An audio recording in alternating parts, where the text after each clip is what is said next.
2, 3. This is the Cannon-Crowe family, and this is our story.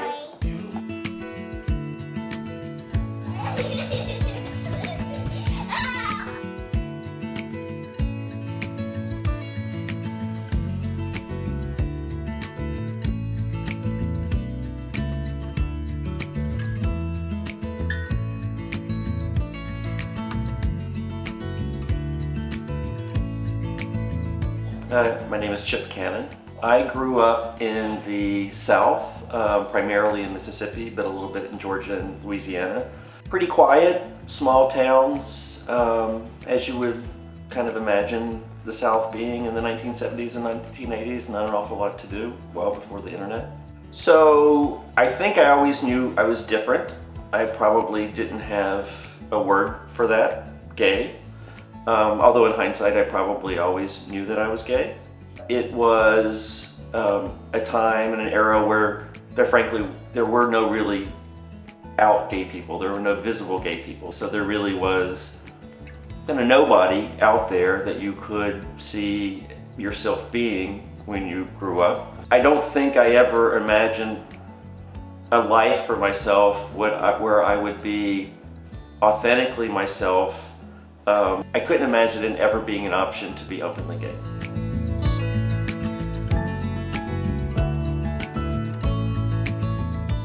When I was in my early to mid-teens and started really coming to terms with myself, that was almost exactly the same time that the national magazines and newspapers started reporting on a gay cancer. So I would say from my formative years, I did equate being gay with death. It was, for a long time, very hard to separate the two. Coming out is definitely a process and not an event. Growing up in Mississippi and other places in the South, there weren't a lot of opportunities, and I could have never imagined being in a place where I could be visibly gay with my family, although my family was supportive, or in a profession.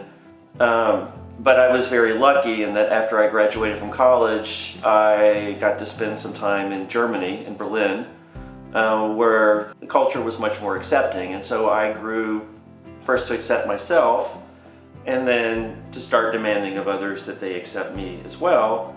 And so when I came back to the United States in 1991 to go to law school, it was still a very closeted world in a lot of respects, but I made the decision that I was not going to go back into the closet.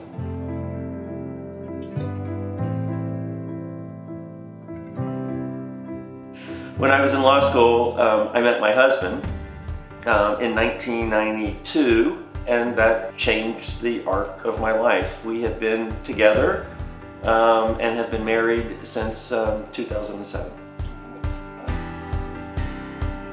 So we were both at law school here in Washington, I think our second year of law school. And I was visibly gay. I would write a lot of articles for the school newspaper. I would man a little desk that we had in the front lobby.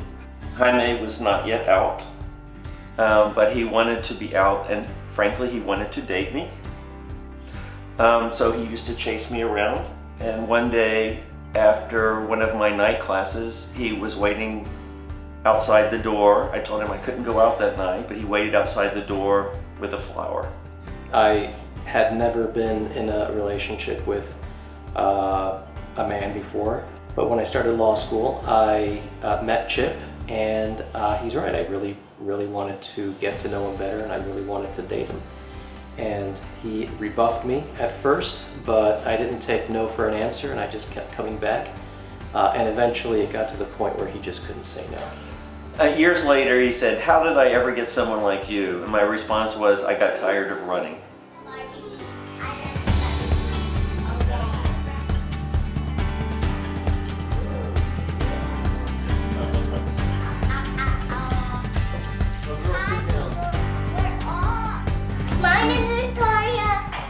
My name is Sebastian. And my name is Anastasia.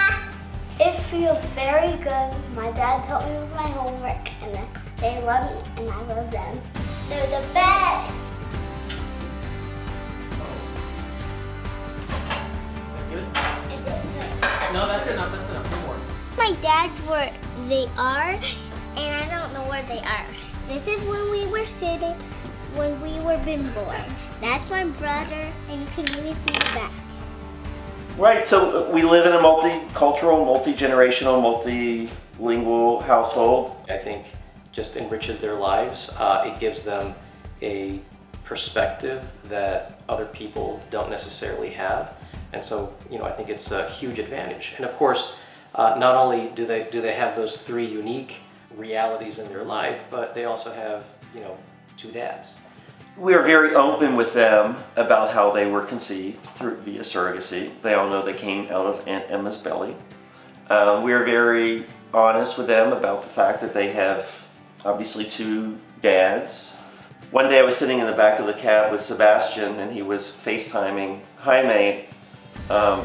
And after the FaceTime, Sebastian turned to the cab driver and said, "That was my other dad." The cab driver didn't say anything and Sebastian just poked his head in and said, "They're gay."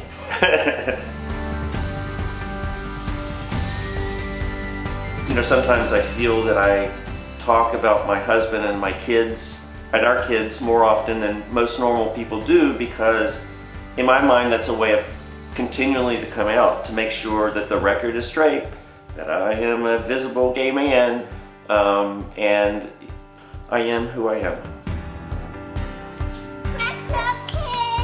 1, 2, 3. Cannon-Crowe kiss! There's a whole world out there of people who are very excited and happy to be your loving family and friends. And it just, you got one life, and it's so important to be visible, accepting of yourself and visible to the rest of the world. It may not always be easy, but it's certainly worth it.